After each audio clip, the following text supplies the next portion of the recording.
Kapatid ko, ang tiwala sa Diyos ay nawawala. Bakit nawawala ang tiwala sa Diyos? Bakit? Sapagkat hindi lubusan kilala ang Diyos, mga kapatid ko.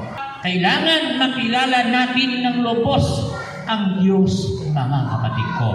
Sa totoo lang, marami ang nanghihina na lupaypay.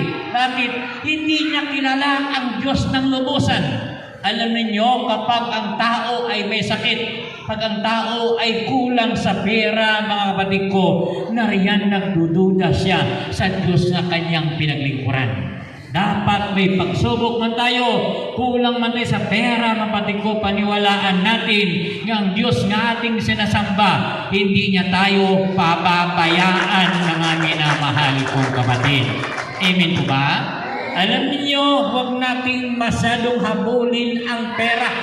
Kasi maraming tao nga nawawala sa gawain dahil kahabol ng pera. Ang gabi, ginagawang araw, overtime na overtime. Bakit? Gustong yumaman, gustong umunlad sa buhay. Pero habang naman hinahabol ang pera, lalo naman nalulungkot sa utang. Mga kapatid ko, simple lang ang buhay ng tao. Kapag inuna mong mundo, maging mahirap ka pa sa daga. Kapag inuna mo ang pera, lalayuan ka ng Diyos.